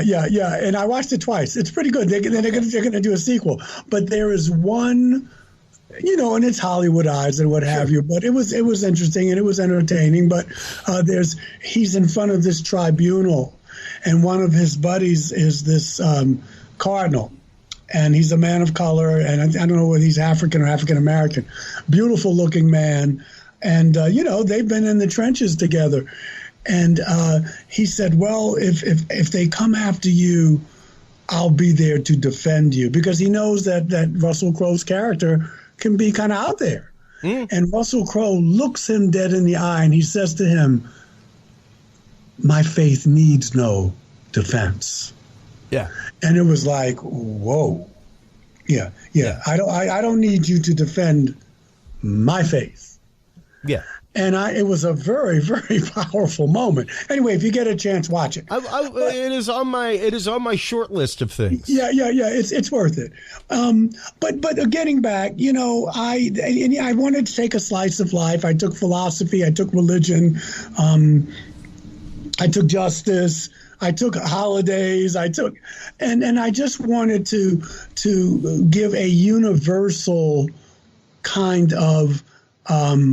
It says right there, personal spiritual growth, the nature of justice, because they're universal truths that you can pick up this book and you can be an Orthodox, whatever, you can be a liberal, you can be a Wiccan, you can be whatever you are, and you will find something in this book for you. And that's the beauty, I think, of Unitarian Universalism, but it's also the beauty of what it means to be a human being.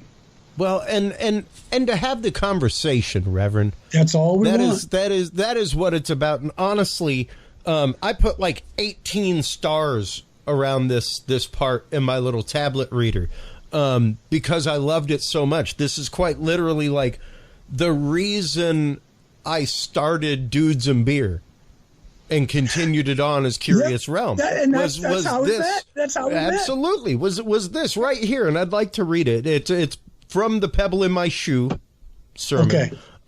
And it's a story about you and some friends after September 11th. And he was wearing the flag to let other Americans know that one could be progressive and liberal and still love and care for his nation. I was shocked. I challenged him by saying, who is going to know your politics just by you wearing the flag?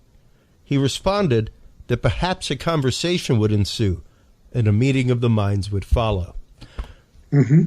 That, to me, is the most beautiful and poignant part of this book.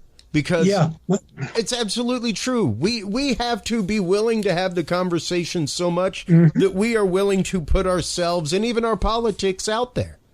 Yeah. And like you're saying, not in reaction, but in understanding. And responding, And in genuine empathy, because when you're empathetic with someone, I don't care why somebody believes something. I just want to know what they believe. Right, I don't want to change their paradigm. Yeah, tell me how you got there. Yeah. Because then that's how a conversation starts. Yeah, my friend Will, I didn't get a chance to see him. He lives in Brooklyn. And I didn't get a chance to see him. But, yeah, he's one of those kind of guys. And it just blew me away. Yeah. Because he's a very progressive individual, his politics, his life. But he would wear a flag. And I remember that. And that's it. And was a part of what I was saying earlier. I'm not going to let someone else define me by telling me, well, this is what patriotism looks like. No, I get to define that. That's right. We can talk about it.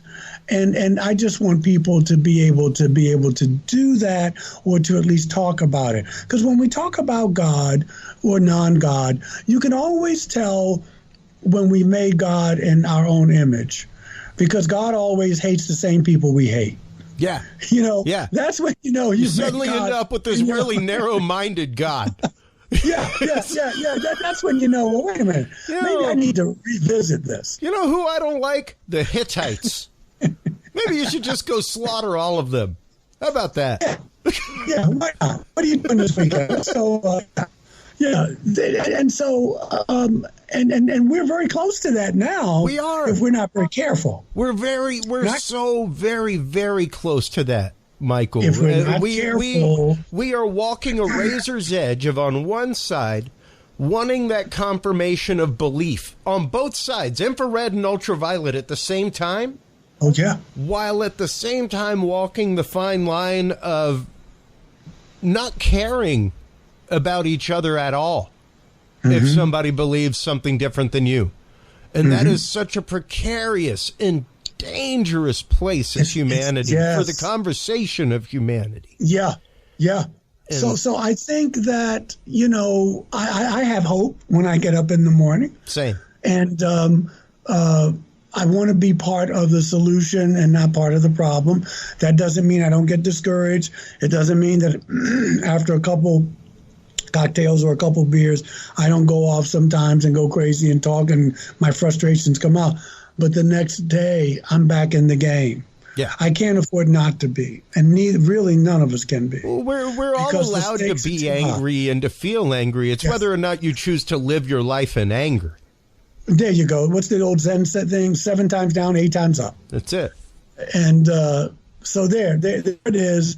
I want people to buy the book, but I want them to see it as, and I can't control it, but I'm almost sure that they will find something in it for them, and it'll bring us together. There are some beautifully, beautifully amazing messages in here, and I cannot wait to read it again and find more parts to underline and highlight for myself, just as my daily credos and meditations. Because thank you, brother. It is like every day is an exercise in mindfulness. Every day. Yeah. Every day. And mindfulness of loving yourself, because when you love yourself, you're okay with everything around you. Yes. Yes. And we have to love ourselves enough to love our neighbor enough to let them be happy. Yeah. You know why? Because as Thich Nhat Hanh says on the front of the book, enlightenment is when a wave realizes that it's part of the ocean. That's right. And we when we realize that we are all part of the same source, there's unity in the diversity. Diversity doesn't mean divisive, and it doesn't mean that you don't have your own unique self, your own unique gifts. Everybody's unique. And so when we keep that in mind, I think we may treat each other just a bit more gentle. Yep. And we are all e pluribus unum. We are of one we are many. And each penny that's struck is unique and different in its own special little way, but they all equal up to $1 when you get 100 of them.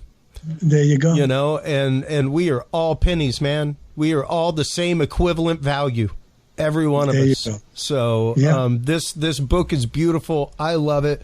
I love the teachings inside of it. I'm glad that we got together. I mean, so many times we get together, we touch on these topics, we get into these topics.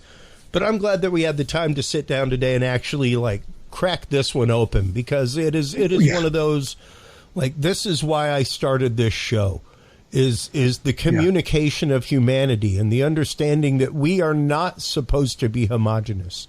We are not supposed to all believe the same thing for the same reason. It is the journey. And if you don't care about how somebody got to where they're at, you're the problem. Well, and this is your ministry. Yeah. Thank you. This is your ministry. I have taken that to heart since the last time you've told it to me. That's why you went to seminary, man. Yeah. And you don't have. It's not always in the church. Ministry's not always in the church or not. This is your ministry, and that education prepared you for this. Yeah, absolutely. And we could even have these conversations. This is your ministry. That's it.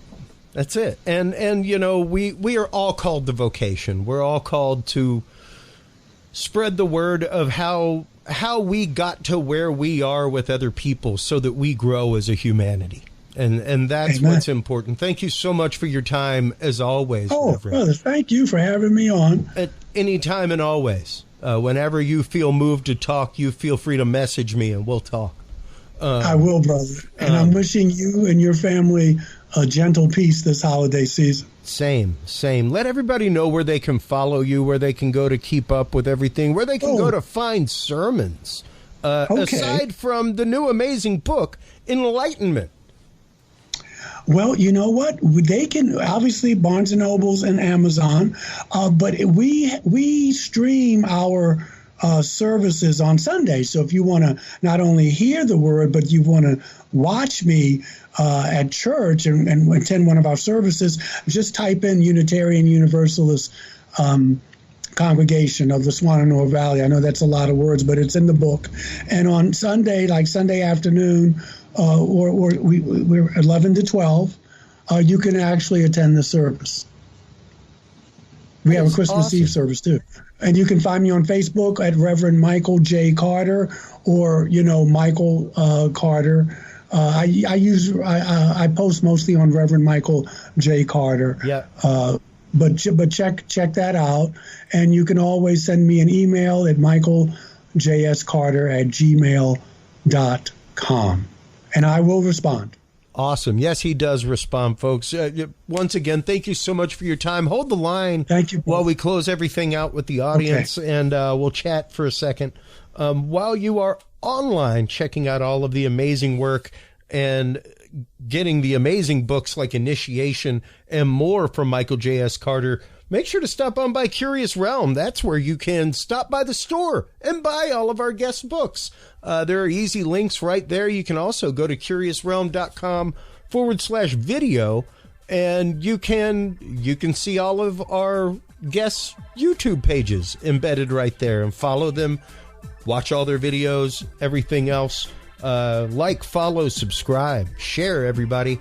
And remember, share your hearts, share your minds this holiday season. That's what it is about. That's what every day is about. It's about the conversation of humanity and what we can do to lift each other up, not tear each other down. So remember that this year, and take care of yourselves, take care of each other, and remember, stay curious. We'll talk to you soon. Bye-bye. Thank you for tuning into this episode of The Curious Realm. Stay tuned for more guests, forbidden topics, and hidden truths. Download the official Curious Realm app and view the Knowledge Vault on our website, curiousrealm.com. Follow us on social media by searching Curious Realm. Curious Realm is available on your favorite podcast services, as well as YouTube, Roku, Amazon Fire, and Apple TV through the APR TV app, available on all app markets. Curious Realm is a proud member of the HC Universal Network family of podcasts. For more great content or to become a sponsor of Curious Realm or other podcasts, visit hcuniversalnetwork.com today. Thanks for listening. Stay curious. And remember, the other side is always watching.